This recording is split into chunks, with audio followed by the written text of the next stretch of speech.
Would you like to know the stats of December compared to the previous year? Stay tuned to find out.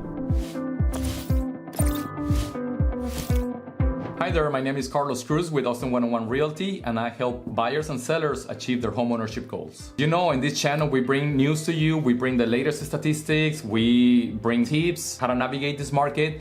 But today, we're gonna be talking about the statistics of 2022, December compared to the previous year. So let's get to it. Okay, so for December 2022, small disclaimer, we always get the statistics once the full month has completed, right? So we're done with December of 2022. Now we're in January 2023. We're able to look at the previous month statistics, okay? In a few weeks, we're gonna be in February, and then we can look at actually January statistics. So we're always gonna be trailing behind on the statistics, okay? Let's jump into it. As you can see here on the screen, we are looking at December 2022, and this is year over year, which means it's comparing December 2021 with December 2022. And we're gonna be looking at what's different in the market and how it has changed, okay? We can see a median sales price reduction of 3%, which means homes now are actually selling for 3% less than what they were selling in December of 2021. What's interesting to know about this is that I was looking at the November statistics, and in November was pretty flat compared to the previous November, right? So we were looking at November. In this case, what we're looking at is actually a price reduction now. So the market has shifted, as we all know, and it has normalized. So we have the number of listings actually coming down 15% compared to the previous year, December 2021. And why are we having less listings? Well, because a lot of the sellers decided not to list their homes for sale anymore, right? We see a lot of withdrawals from the MLS, and that's an indication that sellers are actually waiting to see what happens with the market. Where the active listings actually has increased to 275%.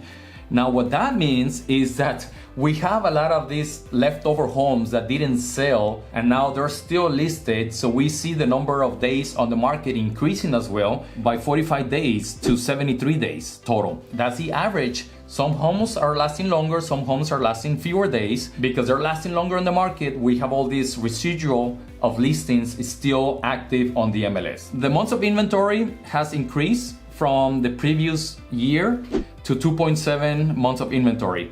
As you can see, it actually went up by 2.1 months, which means it was less than 1 month of inventory, December of 2021. Very interesting to see this. It's a huge increase in inventory. We're seeing a huge increase in active listings, and then yet we get fewer listings on the MLS, right? Because again, sellers are waiting for this. And then we get fewer pending sales as well, 22% decrease, which means less homes on the market right now. And that's an indication that, again, we have a slower market and we don't have as many contracts pending right now. Okay, so we're here also in Williamson County, and the active listings have actually gone up by 374%. So this is a big increase in new active listings. So a lot of homes in Williamson County are active right now, and there are a lot of choices for buyers right now to get into a house this year. The months of inventory here has also increased by 2.2 months of inventory, which means back in December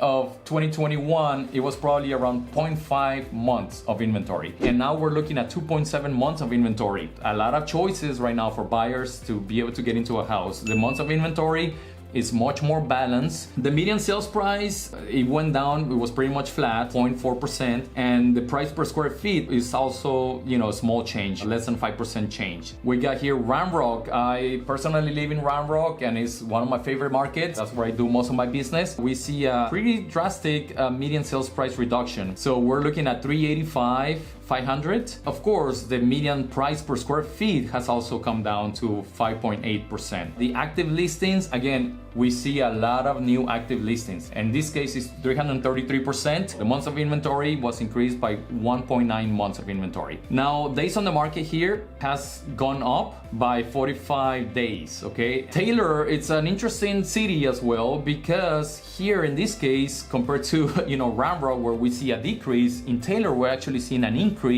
in median sales price. In most of this is affected by the company Samsung moving to Taylor, and I know they're creating thousands of jobs, at least a couple of thousand jobs in the high-tech field, and many other jobs that are gonna come for the construction and all that. And in this case, the more demand for the particular area, Taylor, then we see the price is actually going up. So from December of 2021 to December 2022, we see a 6.4% increase. Active listings have gone up over 800%, but it's only 55 active listings that we have right now. Months of inventory as well has increased, and the days on the market has also increased. But it's basically the interesting point about this graph stats is actually the median sales price going up in Taylor. The next city is Pflugerville, and interesting here as well is the median sales price coming down 10% from the year prior. The number of days on the market, 71, the months of inventory has increased, and the active listings have gone up as well. So again, more inventory, more listings,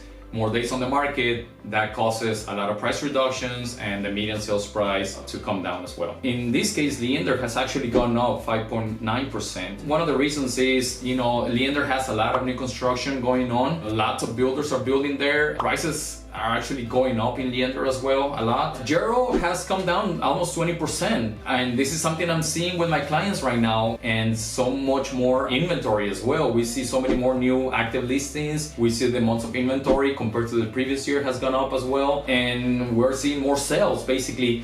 Cedar Park has come down as well. It's actually, compared to some of the other cities like Leander, look at the median sales price in Leander, 486. And then we look at Cedar Park, 472. It's actually, Cedar Park used to be more expensive than Leander. The months of inventory has gone up as well, but it's still very tight. It's still less, 1.5 months. Georgetown, in the previous housing reports that we've done, Georgetown is one of the cities that we've seen a lot of increases on the median sales price. In this particular month, we saw actually a 6% reduction on the median sales price. Again, the whole thing is the same. Active listings, months of inventory is pretty much equivalent to the rest of the cities. And that wraps it up. Thank you so much for sticking with me and learning about the housing market. Make sure that you subscribe and share this if you find that this is useful and it helps you hopefully make a decision on where to move. In my opinion, it's a good time to buy. It's a good time to reach out to us and ask us if you have any questions. We'll be happy to sit down with you and go over in more details.